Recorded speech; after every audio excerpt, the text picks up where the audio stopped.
नमस्कार दोस्तों, मैं हूं सोनू विश्वकर्मा। स्वागत है आपका सिद्धति एजुकेशन यूट्यूब चैनल में।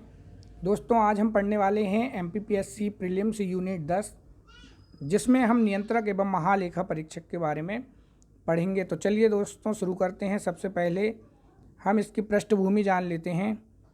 तो सर्वप्रथम महालेखाकार कार्यालय का वर्ष 1858 में स्थापित किया गया था। महालेखा कार्य का कार्यालय वर्ष 1858 में स्थापित किया गया था। ठीक उसी वर्ष जब अंग्रेज़ों ने ईस्ट इंडिया कंपनी से भारत का प्रशासन अपने नियंत्रण में ले लिया था, उसी वर्ष महालेखा कार्य का कार्यालय का स्थापना की गई थी। वर्ष 1860 में सर एडमंड ड्रमंड को पहले ऑडिटर जनरल के रूप में नियुक्त किए गए थे। इसके कुछ समय बाद भारत के महालेखा परीक्षक को भारत सरकार का लेखा परीक्षक और महालेखाकार कहा जाने लगा। वर्ष 1866 में इस पद का नाम बदलकर नियंत्रक महालेखा परीक्षक कर दिया गया और वर्ष 1884 में इसे भारत के नियंत्रक और महालेखा परीक्षक के रूप में फिर से नामित किया गया। भारत सरकार अधिनियम 1919, इसके तहत महालेखा परीक्षक को सरकारी नियंत्रण से मुक्त कर दिया गया, क्योंकि इस पद को वैधानिक दर्जा दे दिया गया था भारत सरकार अधिनियम 1919 के तहत। अगला है भारत सरकार अधिनियम 1935। इसने संघीय ढांचे में प्रांतीय लेखा परीक्षकों के लिए प्रावधान करके महालेखा परीक्षक के पद को और शक्ति दे दी थी। इस अधिनियम ने नियुक्ति और सेवा प्रक्रियाओं का भी उल्लेख था और भारत के महालेखा परीक्षक के कर्तव्यों का संक्षिप्त विवरण भी। वर्ष 1936 के लेखा और लेखा परीक्षा आदेश ने महालेखा परीक्षा के उत्तरदायित्वों और लेखा परीक्षा के कार्यों का प्रावधान किया। यह व्यवस्था 1947 तक अपरिवर्तित रही। स्वतंत्रता के बाद भारतीय संविधान के अनुच्छेद 148 में भारत के राष्ट्रपति के द्वारा एक नियंत्रक और महालेखा परीक्षक नियुक्त किए जाने का प्रावधान किया गया। वर्ष 1958 में सीएजी के क्षेत्र अधिकार में जम्मू और कश्मीर को भी शामिल किया गया। वर्ष 1971 में केंद्र सरकार ने नियंत्रक और महालेखा परीक्षक अधिनियम 1971 लागू किया, जिसमें सीएजी के कर्तव्य, शक्तियां और सेवा शर्तों के बारे में है। इस अधिनियम के बाद सीएजी को केंद्र और राज्य सरकारों के लिए लेखांकन और लेखा परीक्षा दोनों की जिम्मेदारी दी। वर्ष 1976 में सीएजी को लेखांकन के कार्यों से मुक्त कर दिया। अनुच्छेद 279 शुद्ध आय की गणना सीएजी के द्वारा प्रमाणित की जाती है, जिसका प्रमाण पत्र अंतिम माना जाता है। अब बात करते हैं दोस्तों सीएजी के गठन की। तो सीएजी का प्रथम गठन या स्थापना 1858 में की गई थी। वर्तमान स्वरूप 26 जनवरी 1950 है। नियंत्रक एवं महालेखा परीक्षक स्वतंत्र एवं संवैधानिक निकाय है, जिसका वर्णन संविधान के भाग 5 अध्याय 5 एवं अनुच्छेद 148 से 151 में किया गया है। सीएजी के प्रमुख कार्य संघ व राज्य के वित्तीय प्रशासन की निगरानी करना है और सीएजी को लोक वित्त का संरक्षक भी कहा जाता है। तो प्रथम सीएजी सर एडमंड ड्रमंड थे, जो 1860 से 62 तक रहे। वहीं प्रथम भारतीय सीएजी बी नरहरि राव थे। बात करते हैं दोस्तों वर्तमान सीएजी की, तो यह गिरीश चंद्र मुर्मू जी हैं। यह 14वें सीएजी हैं। अब बात करते हैं दोस्तों डॉक्टर BR अम्बेडकर के द्वारा नियंत्रक एवं महालेखा परीक्षक भारतीय संविधान के तहत सबसे महत्वपूर्ण अधिकारी होगा।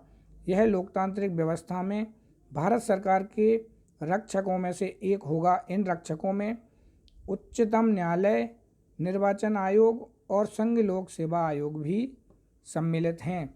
अब हम कुछ महत्वपूर्ण अनुच्छेद में देख लेते हैं दोस्तों। तो अनुच्छेद 148 का क्लोज 1 भारत का एक सीएजी होगा, जिसकी नियुक्ति राष्ट्रपति के द्वारा की जाएगी। हटाने की प्रक्रिया उच्चतम न्यायालय के न्यायाधीश के समान होगी।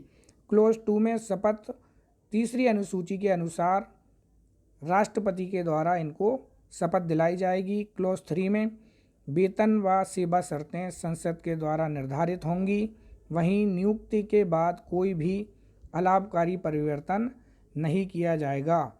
संसद के द्वारा दोस्तों महालेखा परीक्षक 1971 पारित किया गया, जिसमें धारा 3 में वेतन सुप्रीम कोर्ट के न्यायाधीश के समान होंगे 2.5 लाख रुपए।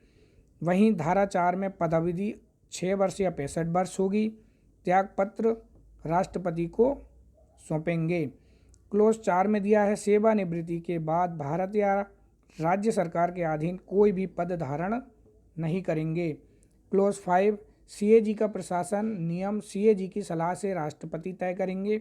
क्लोज 6 में दिया है नियंत्रक एवं महालेखा परीक्षक का वेतन भारत की संचित निधि पर भारित होगा। वहीं अनुच्छेद 149 नियंत्रक एवं महालेखा परीक्षक के कर्तव्य और शक्तियों के बारे में है। अनुच्छेद 150 संघ और राज्य हेतु प्रारूप सीएजी की सलाह पर राष्ट्रपति तय करेंगे। अनुच्छेद 151 सीएजी की रिपोर्ट या प्रतिवेदन केंद्र सरकार में राष्ट्रपति को सौंपेंगे और राष्ट्रपति संसद के समक्ष रखेंगे। राज्य में राज्यपाल को सौंपेंगे, राज्यपाल विधानसभा के समक्ष रखेंगे। अब बात करते हैं दोस्तों मध्य प्रदेश महालेखाकार कार्यालय की, जिसकी स्थापना मई 1985 को हुई थी। मुख्यालय ग्वालियर में है।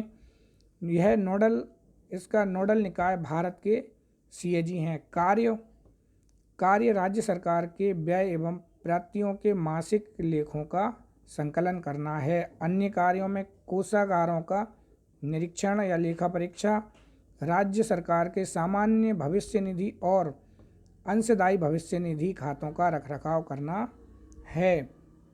अब बात करते हैं दोस्तों अब तक के नियंत्रक एवं महालेखा परीक्षक के बारे में।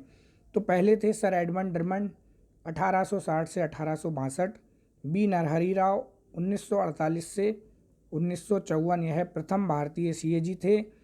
अगले हैं ए.के. चंदा 1954 से 1960, ए.के. राय 1960 से 66, एस रंगनाथन 1966 से 72, ए बख्शी 1972 से 78, ज्ञान प्रकाश 1978 से 1984, टी.एन. चतुर्वेदी 1984 से 1990, सी.जी. सोमैया 1990 से 96। अगले हैं बी.के. सुंगलू 1996 से 2002, बी.एन. कोल 2002 से 2008 तक, विनोद राय 2008 से 13 तक, शशिकांत शर्मा 2013 से 2017 तक, राजीव महर्षि 2017 से 2020 तक और वर्तमान में गिरीश चंद्र मुर्मू 8 अगस्त 2020 से अब तक हैं। इसी के साथ वीडियो समाप्त करता हूं दोस्तों। अगर वीडियो पसंद आई हो तो लाइक और शेयर करें। अगर चैनल पे नए हैं तो चैनल को सब्सक्राइब करें ताकि आने वाली वीडियो आपको जल्द से जल्द प्राप्त हो सके। इसी के साथ धन्यवाद।